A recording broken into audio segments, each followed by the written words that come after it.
Welcome, my friends, to today's episode of PMP Exam Prep. Almost every week, I put out one or two or three videos about the PMP exam. Today, my title is All PMP Questions Are Like This. I mean, every single question, for the most part. 99.9% of the PMP questions, they follow this pattern. You've got a statement like a scenario. You are a project manager, and then they proceed to tell you what kind of firm it is. It could be you are a project manager in a large size civil engineering firm working on, then they give you the project type. They could say a hybrid project, an agile project, a predictive project, but they'll make it very clear who you are, where you are, and then there's a problem statement. Your project has been identified as a high-risk endeavor with an overall project risk of blah, blah, blah. They'll give you the scenario and the problem statement. After the problem statement, the question that everyone says, Phil, I'm shocked I got so many. The question is either, what should you do next? I'm telling you, you'll be amazed at how often you see this on the PMP exam. If it's not what should you do next, it's going to be what should you have done first? Or what should you have done to prevent this? Or what should you do to minimize this? So many, what should you, what should you, what should you? I need you to be ready for this. Trust me when I tell you, knowing what to expect is almost 80 to 90% in my mind of winning the battle. Because if you go in there and you don't know what to expect, you're going to be shocked beyond belief. It's going to throw you off balance, and you're going to be playing catch up. And that's no way to take the exam. You don't want to go into an exam only to realize, oh my gosh, all this ITTO stuff that they were asking me, I didn't even need it. You know, there's some questions, I call them namby-pamby questions, and they have their place. They have their place, but it's not on the exam. It goes something like this. You're a project manager. You're working on developing a project charter. What do you get out? No, not anymore. It used to be, but not anymore. On your exam, trust me when I tell you, almost all the questions are going to hit on, here's a scenario, here's a problem, here's a red herring, but they won't tell you it's a red herring, or here is a master key. What should you do next? Now, let me break this down. What do I mean by here's a red herring? You're a project manager working on a project of an agile nature. Your colleague asks you to create a WBS. What should you do next? You just said you're on an agile project. You see, the WBS, what you're being asked to do, it could be a red herring to throw you off. So if you follow that red herring and you begin to develop a WBS, then you've already lost that battle. What you should do next is not to develop the WBS. It would be to do something in line with the world of agile. Is that making sense? So if it was PBI breakdowns or something like that, it would make more sense. You get what I'm saying? All right, let's take a look. I just want to show you a couple of questions for today, because I'm not about showing you hundreds and hundreds. I have videos where you can watch hundreds and hundreds of questions, but that's not what this is. This is accentuation to what you are going to be tested, how you're going to be tested. Because if I can get you to see it and understand it, I know you're going to kill it. So this is setting you up for success, okay? Let's jump into it. This is the first question that I want to use as a center point to explain the exam. All right, here we go. You are managing a project that involves the disposal of hazardous waste materials. You have identified a more environmentally friendly disposal method that aligns with the organization's suitability goals. You see this. Here's the scenario, right? Here's the problem. You've identified a more environmentally friendly disposal method that aligns with the organization's suitability goals. And as though on cue, the punchline. You're always going to get this punchline. I want to say in about 90% of the questions, what should you do next? Then you need to assess the options. A, stick to the original disposal plan to avoid disruptions. Whenever you look at an option, you need to ask, is this ethical? Is this expedient? Will this give us a higher level of efficiency? So stick to the original disposal plan to avoid disruptions is lame. This is lame. When you find a better way of doing things that affect your environment, talking about hazardous waste material is part of your ethical obligation to use a more environmentally friendly disposal method if it exists and if it makes sense. So sticking to the original disposal plan is not only lazy, it's unethical, okay? So what I would advise doing on the exam is using the cross-out functionality. Let me see if I can bring that up. Or strike through functionality, because you will have that on the exam, so strike through it, right? B, share the information with the team and involve them in the decision. It's not bad to involve the team. It's not bad to share information with them. I would have put this differently, but let's see what comes next. C, implement the new method without informing stakeholders. Now, while implementing the new method could be seen as good, if it really is cost-effective and sensible, while that could be, going ahead without informing stakeholders by changing the plan is not good. So we're going to strike through that as well. Now we have B and D. You see how you've narrowed it down? You hit 2, and then it's usually 2 that's left. D, wait for approval from senior management before taking any action. You mean I should do absolutely nothing? I shouldn't even assess? I shouldn't even analyze? I should do nothing?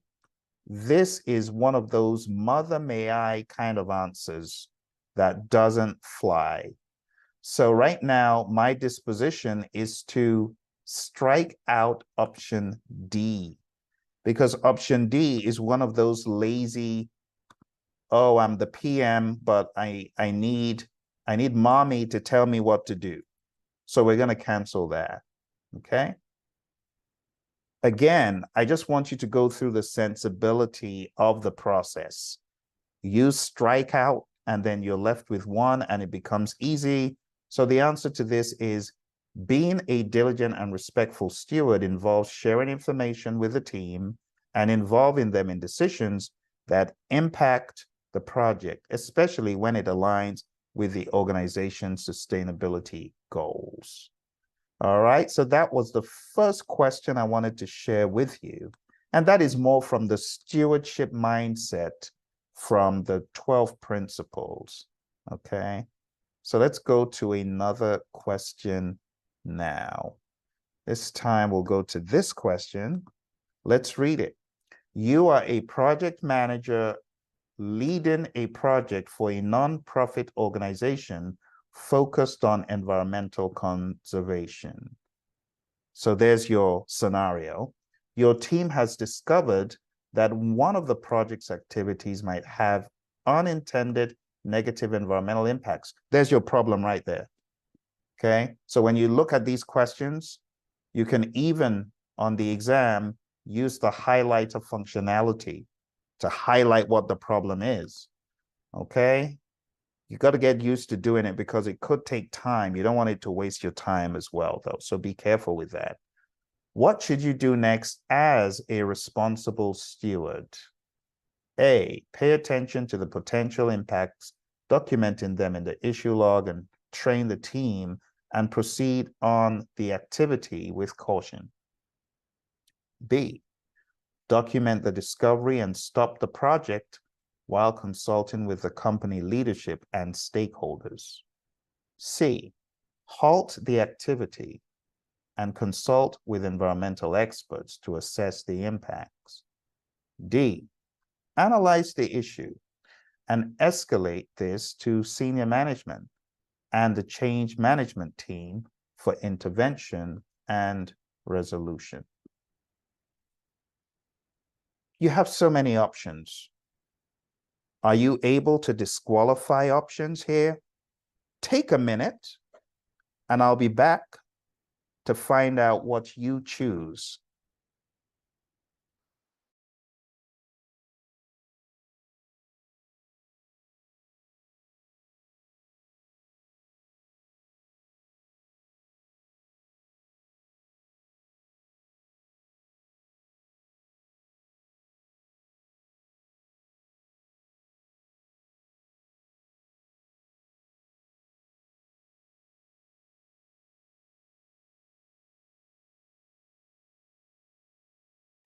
All right.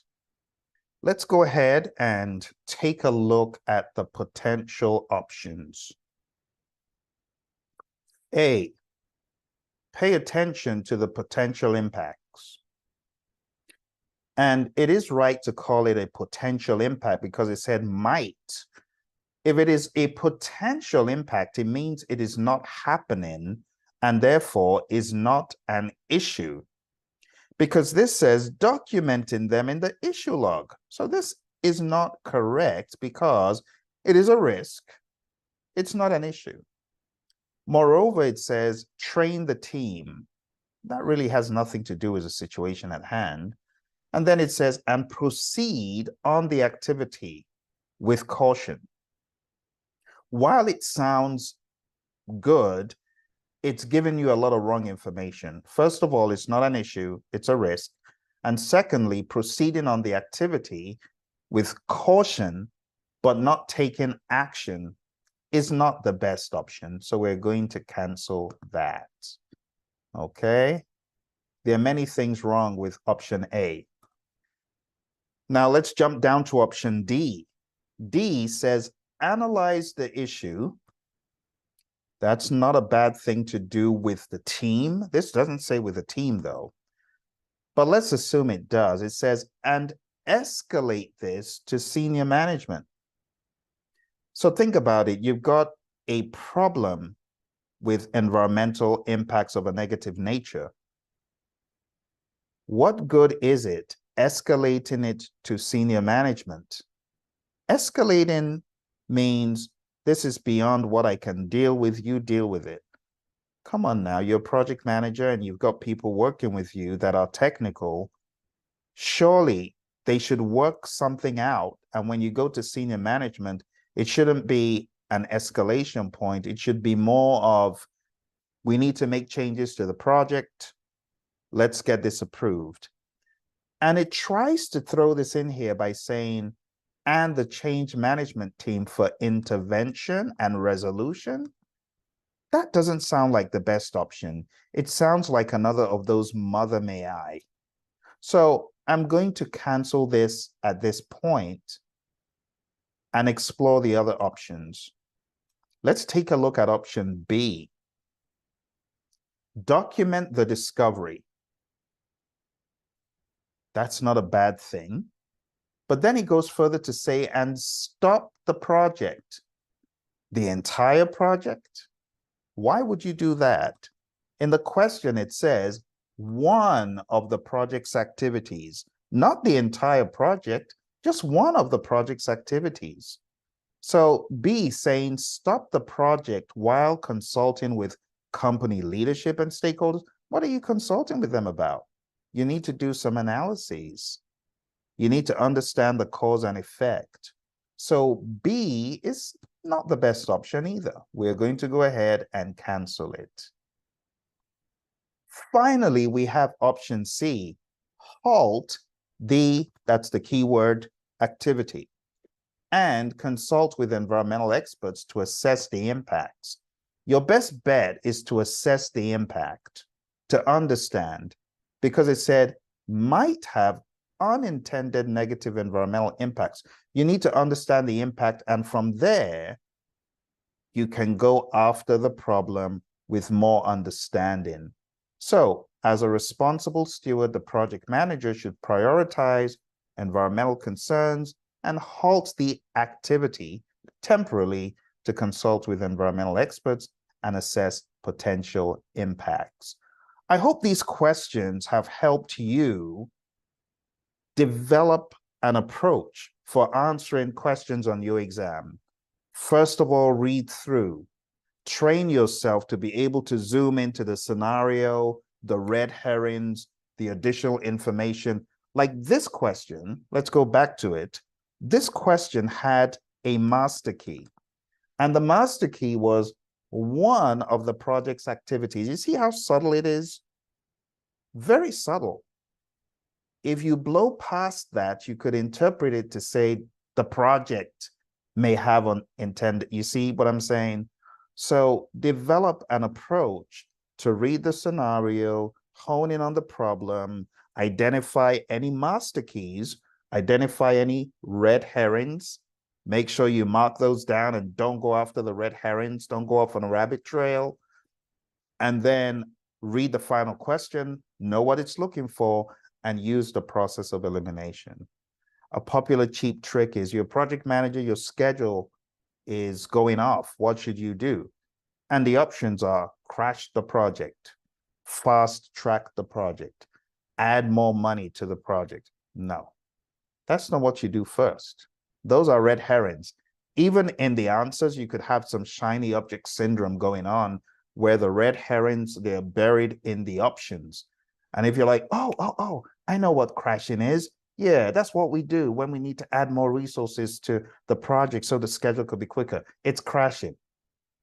Or you may say, oh, fast tracking has less cost and less risk, which is not necessarily true. And you may choose those options. Don't do it. Don't do it on the exam because you don't know why the schedule is off. The schedule could be off for a myriad of reasons. So don't jump at crashing and fast tracking. Those are some of the landmines that they've put in wait, that are lying in wait for you when you go into the exam. And honestly, it's not to be malicious. You got to remember, this exam is not written maliciously. This exam is written to test your loyalty and your understanding to the process of deliberate, intentional, great leadership-oriented project management. The exam questions are not written maliciously to trick you. You know, people used to complain about that in time past. It's not like that anymore. So you need to understand that, all right? I hope you found value from what we talked about today. If you are looking to take the exam, PMP exam, and you're looking for training, coaching, and help to take you to that next level, I want to encourage you to go to this URL so you can be part of my training. It's tinyurl.com/elite PMP. I have a course that you can jump on tonight or this morning or this afternoon, wherever you are in the world, and you can begin getting tremendous value from the training program. Because what I have here in the tinyurl.com/elite PMP link is a 35-hour course where I'm going through the PMP exam content outline, which is the blueprint on which the PMP exam is based. So if you truly mean business, my friend, come along with me, sign up right now. I know some of you are CAPM candidates. You might be thinking of taking the CAPM exam. Well, if that's you, you can also get access to my CAPM training at a similar link. And I'm going to put it here. It's tinyurl.com/elite CAPM. All right, you can find these both at these links. It is very affordable. When you join the program, let me know, because I have a free book I would love to email to you, a PDF book for both of these, okay? This, as I said, is 35 hours of PMP training, and it qualifies for the 35 hours you need for your exam. And as far as the CAP-M is concerned, this will give you the 23 hours that you need for the CAP-M exam, CAPM. Okay, sometimes I get this mixed up with the ACP in terms of number of hours. I have so many certifications, but you need 23 hours of project management education for the CAP-M. All right, so go to those links, join me, and let's get the party started. Don't forget to hit the like button, subscribe, share with your friends, and I'll see you in the next video. Take care.